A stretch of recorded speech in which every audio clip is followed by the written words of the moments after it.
Hi everyone, welcome back to the 𝘁𝗵𝗃 podcast for April. We've got three nice topics to discuss this month. We're going to try and give you the insights that you need to take away back to your organisations to, things that you can do right away to help strengthen your security posture, or maybe give some food for thought. As always, I'm joined by Hugh Rayner. Hello. And we're also joined by Arron Dowdeswell as well. Hi there, everyone. Good. So the topics we've got in for this month's episode. So we're going to talk about the C3X supply chain attack. So this is not like brand new information. It's kind of a couple of weeks old now. And we're not necessarily going to do the full, what's happened kind of situation, because there are reports out there, and there are the company themselves have released an article to say this is what's happened. So we're not going to go down that path. But what we're going to do is talk about a little bit more about supply chain attacks in general. So what are the risks posed to businesses by them? How do they work? How do they operate? And then some things that you can take away and start to think about internally. How do we mitigate this risk ultimately? Second topic we're going to talk about is an article or a piece of research actually that's been done by 𝘀𝗵𝗃 around DNS traffic, specifically malicious DNS traffic. And there's some interesting stats in there around how many organizations have seen malicious DNS traffic on their networks. So we'll do a little deep dive into why that's important. What does it mean for organizations who have malicious DNS traffic, and so on and so forth. And then the third topic, it's quite hot now, I suppose, at this point. It's quite a few months since it got released, but we're going to talk about ChatGPT. Not specifically, can it replace us, people, and jobs that we do? But more specifically, the risks that it might pose to your company. So, are your employees using it for the day-to-day jobs? What are the privacy implications there? What are the risks that might be posed by using an external AI service with sensitive company data? So we'll try and cover them pieces. Again, give you some insights to take away and some things to think about. Shall we get to it, guys? Absolutely. Good. Excellent. All right, let's go for it. So first and foremost, the supply chain attacks, the C3X. So this is a VoIP piece of software that enterprises and organizations are using quite widely by the looks of it as well. And there's been a supply chain attack. So Hugh, we're a little late to this one in terms of bringing the news out, but it's not our news to bring out ultimately. And there's quite a lot of information out there. So would you be able to just give us the very high level view, the top 3 bullet points of what's gone off?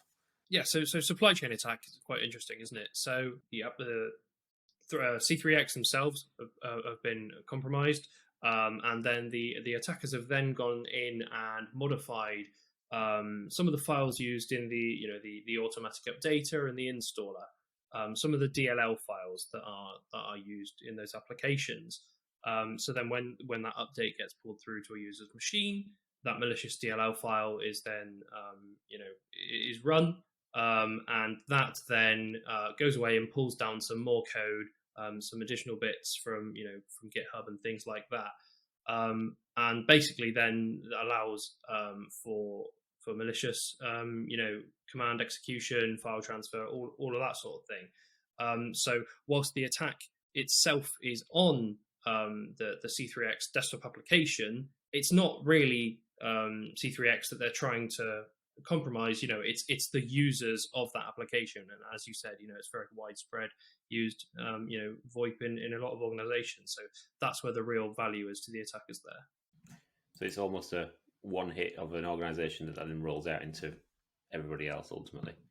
Yeah, exactly right. So it's a lot more effort to get in there. You have to, specifically target an organization. You have to do some, significant engineering in getting that set up. They also did some quite smart things, like use the Windows native encryption functionality so that the malicious code could only be decrypted on the infected host. So, that really goes to, make sort of incident response more difficult.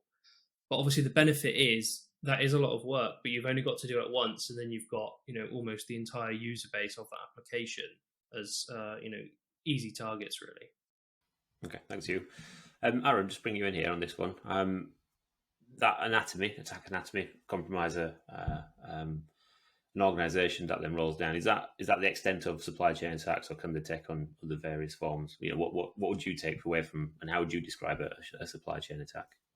Yeah, supply chain attacks are a pretty broad terminology, really. It's any attack where you as an organization are dealing with a third party, a supplier, if it may be its services or products, software, whatever it might be. When you're working with those third party suppliers, they are part of your supply chain. So a supply chain attack is where one of those third party organizations, or potentially even a fourth party organization, so a partner of a partner, gets compromised, but it has a tangible security impact on your organization. So the typical examples of that would be if you're procuring a piece of software that you use as online storage, for example. If that third party organization, that cloud hosted service, for example, stores your sensitive data, if they're compromised, could that mean that that data that you store with that organization be compromised? So that's really the extent of a third party attack. Anywhere where you as an organization are interacting and exchanging things of a sensitive nature with another organization, there is some element of a supply chain there and supply chain risk. And that could be products as well, right? If you're procuring routers, switches, computers, what's happening before they reach your organization as part of that delivery and supply chain to your organization. Okay, thanks, Aaron. So basically, it's any attack that might affect your supply chain or your vendors that you are using, or your vendors' vendors, ultimately. Exactly, yeah. Okay, perfect. Yeah, we've seen a few of these previously. So immediate examples are SolarWinds, Kaseya, I think is how you pronounce it. So they're two obvious, really high-profile ones. How does this one stack up against that, and what's the risk to organizations right now from the supply chain side? Yeah, so I think, as we were saying, supply chain attacks, I think they're going to become more prevalent as time goes on. Phishing is probably the biggest thing right now, right, in its various guises. But I think it's a lot more prevalent. The awareness around that sort of thing is a lot greater. And I think like Aaron said, we can be exploiting these sort of technology links through service vendors, product vendors, but even just trust relationships that you have with supply chains, and organizations have huge supply chains of, various tiers of suppliers, sizes of organizations. Even if you just exploit that trust relationship, you compromise a small sort of 5-person recruitment consultancy.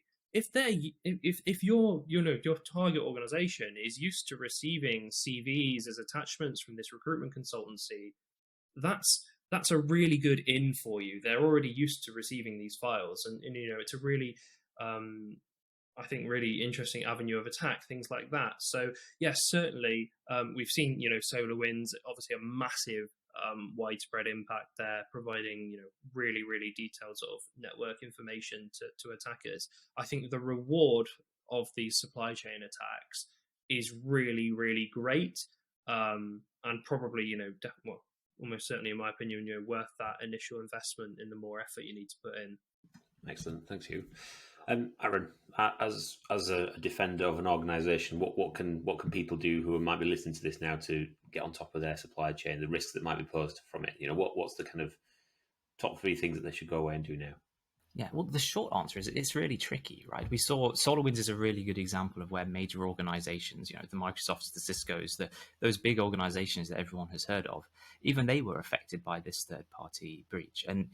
And so it's a tricky one to completely mitigate and say, right, we no longer have supply chain risk because we've done X, Y, and Z or taken away 3 things. But there are, of course, a number of things you can do to minimize that risk and be prepared for when a situation like that does occur. So the first one, of course, is supplier due diligence, right? So making sure that every third party that you go into business with, you conduct a third party risk assessment against them. So you're doing some third party risk management overall. And that would include doing things like validating the level of access they might have to your systems, the data that you're comfortable or likely to need to store with them or share with them.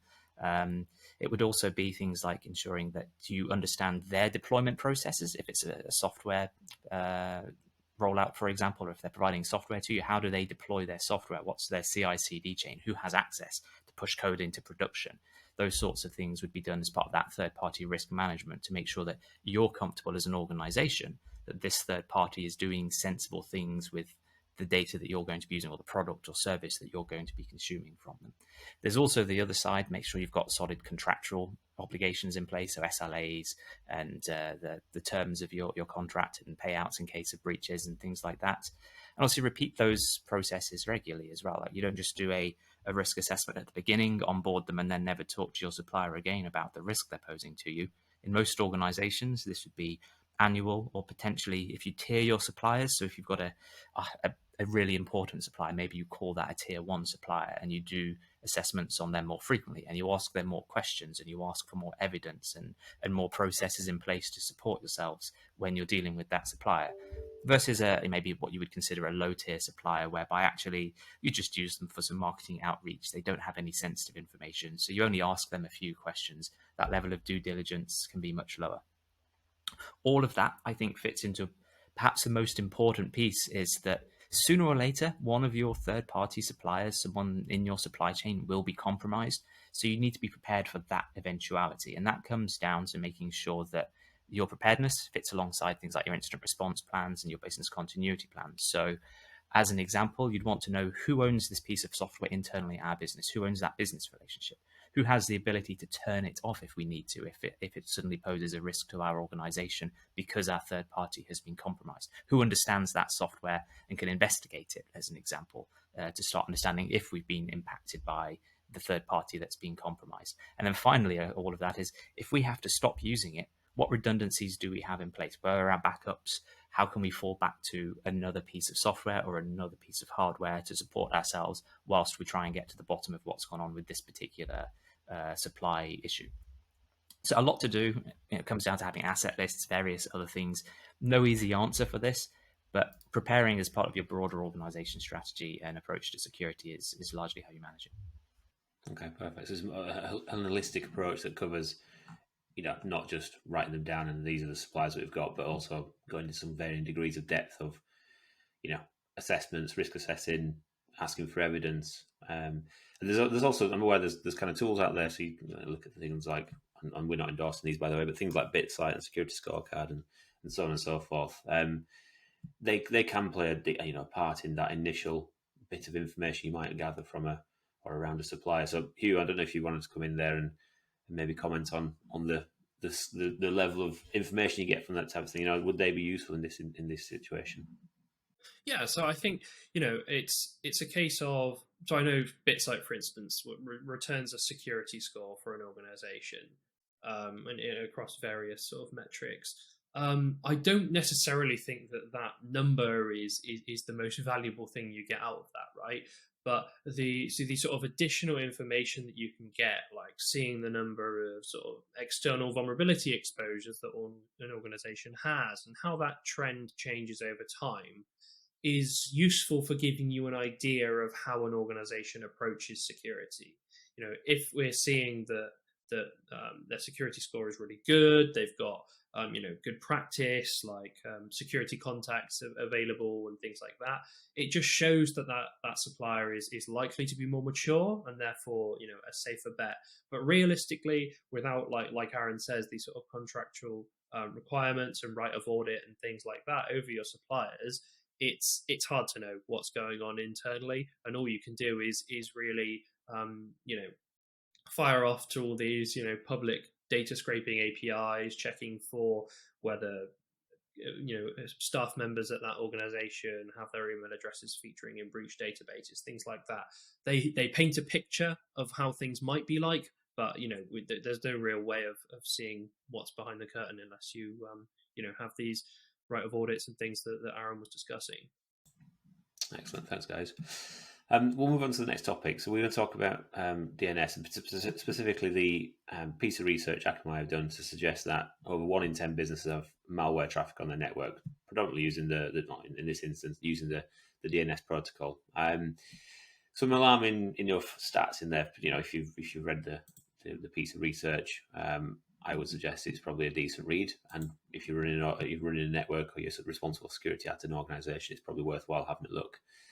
But let's try and take it back a step. So Hugh, could you just tell us what DNS is and why is it important for an organization?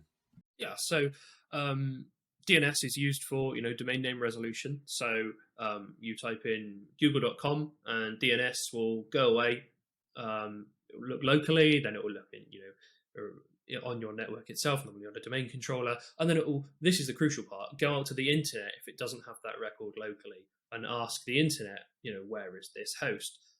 So it's really useful for attackers, right? Because without DNS, unless you're only accessing local resources, you can't really function. So DNS is highly prevalent. It's in almost every network, so it's a good one to rely on. And like I mentioned, it needs to be able to send those requests externally and get out to the internet. Which obviously, we recommend firewalling, things like that. You wouldn't expect protocols like Telnet or something that you might set up a command and control, or not a command and control, but a command execution shell through Telnet. You wouldn't expect that to be able to traverse a network boundary, right? You're not going to allow that. But DNS, you sort of have to, right? So that's why DNS is really valuable for an attacker here, because you can send data and send requests to certain URLs, and that is then how they're transferring that malicious traffic, normally to pull down maybe a further payload or something onto a machine. Thanks, Hugh. So it's prevalent, it's everywhere, it traverses boundaries because that's the design of it, inherent design of it. And yeah, as you mentioned there, attackers are using it in as part of their attack anatomy. It's a little bit, well, I suppose there's limitations, right? So the size of things you can send through a DNS channel is limited compared to other protocols. I guess it's speed-wise, it's unusual to throw a lot of traffic through a DNS tunnel, I guess, but you could do, I suppose. And this kind of mentioned, the piece of research mentioned the presence of C2 traffic, so command and control traffic in this instance, which can be through DNS, indicates the possibility of an attack in progress or a breach. Okay, so that's, I guess that's pretty alarming stuff. Arron, I'll bring you in here. How would you detect malicious DNS traffic? What kind of abilities or what kind of tooling can you put in place to start to look for this? Essentially, needle in a haystack, right? I guess. It very much can be. So actually, it fundamentally comes back to what is your organization doing to control the DNS traffic going inbound and outbound from users and systems to begin with. Some organizations, they don't use their own DNS services internally. They're quite happy to use one of the publicly available ones. Everyone knows 8.8.8.8 is a really popular Google-provided DNS service, and it's one that a lot of system administrators, myself included, in the past have said, right, I want to check DNS works. I'll just put Google's DNS in and test with it. So realistically, it's down to what visibility and control do we have as an organization. And once you've got some level of visibility and control, much like you might want to be proxying web traffic, much like you want to, as you mentioned, use a firewall to restrict outbound ports, an organization should really be at least monitoring and acting as that gateway for DNS. So that's where services like protected DNS come into play, and the various providers out there that allow you as an organization to have a internal DNS service that might call out to an external provider that's actually doing all the detection capabilities and the filtering for you. But you as an organization then have some level of control, and usually a dashboard, and you can decide which DNS requests we want to allow outbound and inbound. So we might, for example, block access to phishing domains and known malware domains, or adult sites, or content for illegal file sharing. Those sorts of things can then be blocked at the DNS level, and you would get the dashboard to show the visibility of what DNS requests are going outbound or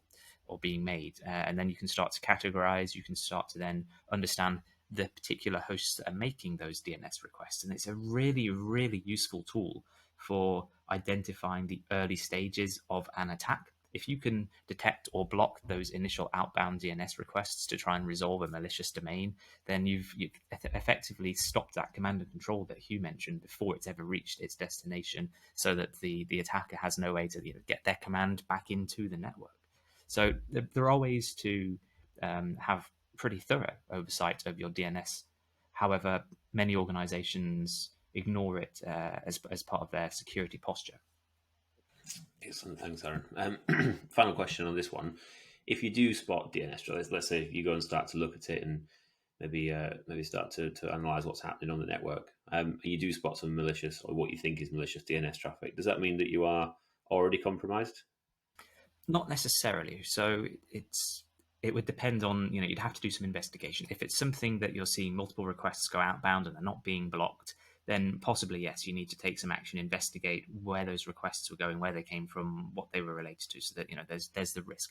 However, these much like any other security event is the way I would treat it, in a malicious DNS request, a security event. It requires some investigation and proof to say, okay, have we or haven't we been compromised? What's this request doing? Was it blocked? Is it actually just something we don't want someone, they've gone to a dating site and we don't allow dating sites, for example. So there's an element of triage and maturity of understanding of what these requests are before you can resolutely say, yes, we've been compromised, or no, we haven't been compromised because we've seen a malicious outbound request. Right, so we'll move on to third topic of the briefing, which is ChatGPT. So I guess particularly in the world that we operate in, IT, cybersecurity, all that kind of good stuff, unless you've had your head in the sand for the last few months, you're probably going to be aware of what ChatGPT is. Or at least have heard of it, I guess. It's in the news. I don't know how often. Maybe it's the news I read, but it's in the news quite regular. There's been a couple of EU countries that have kind of moved to, I guess, the clickbaity title suggests it's been blocked, but there are obviously a little bit of reasoning behind why that might be. Access might be getting restricted and so on and so forth. So beyond the risk of it kind of taking our jobs, and perhaps we'll have an AI-driven cyber threat briefing in future months if it continues to go at the pace it's going at. Maybe the three of us will be out of a monthly job. What are the risks to businesses now with ChatGPT? Let's assume that you're a leader in an organization, or you're responsible for security in an organization, and you get wind that employees are starting to use ChatGPT for, enabling them in their roles. Maybe they can do their job a bit quicker. So we'll leave this. I'll open this one to the group. So I don't know, Hugh, maybe you can come in first, and we'll bring Arron in second of all. But what are the risks at the minute that we see, what we think might be there from using AI in general and ChatGPT specifically? Yeah, sure. So I think that probably the primary risk at the moment, if your employees are using ChatGPT, is that the work will be poor quality, right? ChatGPT will extremely confidently regurgitate just completely incorrect information for you. Especially if you're from a sort of technology standpoint, if you're asking it to look at code, develop code, it's really good at sort of if you ask it to write Python for you, it's really good at building a framework, starting you off. But by no means, I don't think I'd expect anything substantial to work from the off. Obviously, from the flip side, not looking at employees, it also helps attackers develop exploits and things like that. They can say, "Oh, I found this service running. Write me a exploit for this vulnerability, this CVE." And yeah, again, it will give them a little kickstart there.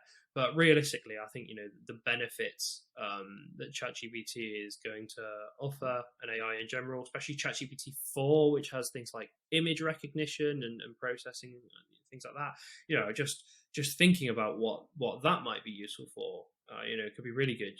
Imagine giving the AI a network diagram and saying, is this a good network, architecture? What are my weak points here? What's likely to go wrong? Things like that are fantastic, right? I see a lot more positive applications of this than negative and reasons to be concerned. Excellent. So you think we might be scratching the surface so far of what's possible, and it might get better. It should get better in future. Excellent. Good. So Arron, you're our vCiso here at 𝘁𝗁𝗽𝗍. What's the let's say for argument's sake, Hugh has popped an architecture diagram into ChatGPT, and we've asked it for some input. What's the risk here? Where are we? Have we got a data privacy issue? Have we got any other issues that we need to consider? Yeah, that's exactly the other side to this, is the data privacy and potentially copyright infringement issues as well. As Hugh mentioned, ChatGPT will quite confidently grab something from somewhere and tell you it. Whether that's true or not, it's hard to verify at times. And in fact, there is a defamation case from an Australian that is currently ongoing against OpenAI, the organization that created ChatGPT, whereby ChatGPT was confidently telling people that he was a convicted criminal when actually he was the whistleblower that had reported the convicted criminal. So there's a defamation case in the making there. So there's the misinformation piece, but the privacy piece, to uploading architecture diagrams, things like that. Absolutely, you need to be careful around whether what you are allowing your employees to share with a cloud-hosted service such as OpenAI is something you're actually happy for them to do? Is this sensitive corporate information? Do you even have the right to share this with another third party?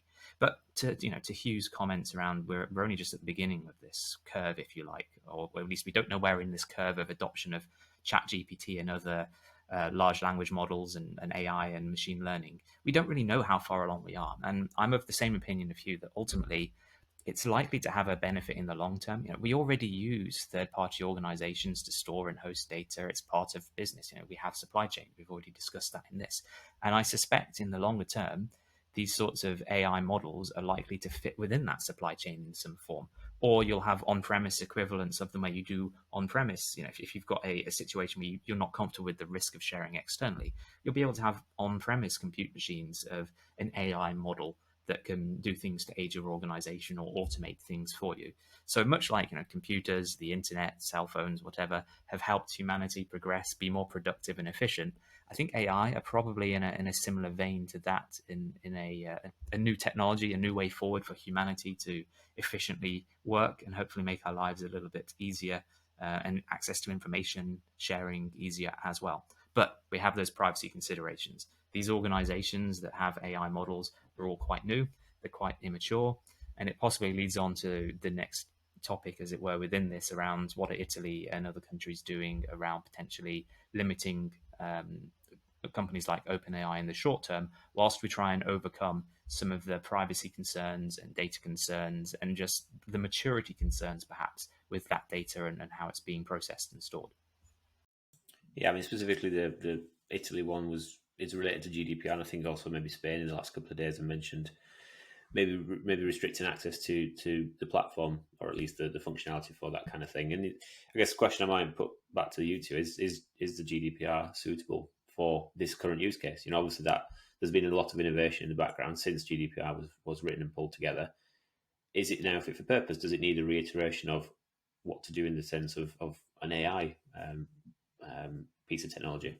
Yeah, I'm happy to come in on that one first and say GDPR is the major driver actually behind the Italy case. I think the Italy's concerns focused around three things, if I'm not mistaken. I think they were concerned about the lack of age verification, firstly. So the fact that children under the age of 13 could freely use ChatGPT and gain access to potentially explicit, adult-related, other content. The other two things were around the massive data collection that goes on. So all of your conversations you have with ChatGPT in particular, may not be true for all language models, of course, but with ChatGPT in particular, it's logging those, it's using those to further its learning. And there was a case where some of that OpenAI has already been compromised. There's already been a data breach there, and some of this information got out, and it included chat titles, it included email addresses and names of the people that were talking to the ChatGPT AI. And so, there's embarrassment there for individuals. And does that data really need to be stored? So there is that privacy implication as well. And then finally was the point that we've already covered, that Italy had the concern around the misinformation, that access to false information or information that might be under copyright that shouldn't be shared and then reused. So there are sort of those three things that from a privacy perspective really hit home and align quite closely with some of the restrictions in the GDPR. And at the moment, there's a lot of news going around saying Italy has banned ChatGPT. No, they've opened an investigation, which means that OpenAI as an organization have 20 days to respond to the requests that Italy, and I think Spain now, have sent out. And I suspect actually this will broaden to most countries that have an equivalent of GDPR. So EU GDPR, UK GDPR, and some other countries across the world that have a similar framework in place. They will be asking the same questions. And it may well be in the short term that OpenAI ceases to operate in those countries. But that's not to say OpenAI are putting the brakes on it. The EU or Italy are trying to say no to AI. It's just a matter of, let's look at this from a privacy perspective. What can we do to align what you're doing as an organization with privacy interests of the citizens of our countries? And I'm sure within the next few months, we'll see OpenAI come back with revised terms, with a new approach to how they handle data, which is going to be a net positive from both an adoption perspective, because people will feel more comfortable. I know I would, as a citizen, feel more comfortable knowing that OpenAI have a more mature approach to data privacy. And then the organizations the countries such as Italy and Spain and the rest of the EU, for example, will also feel more confident dealing with an organization like OpenAI and allowing them to process citizen data. So it's just part of that maturity journey for these relatively new companies that are finding their way. These new technologies coming to the sector, poorly regulated. Maybe there will need to be some updates to GDPR and organization internal policies as well to catch up with a new technological development like this. Brilliant. Thanks, Aaron. So, guys, I think we're probably out of time there for this episode. It feels like we could talk about ChatGPT a bit longer, so maybe we'll come back with a different episode in future, or maybe a specialist episode of AI in cyber, or AI in something or other.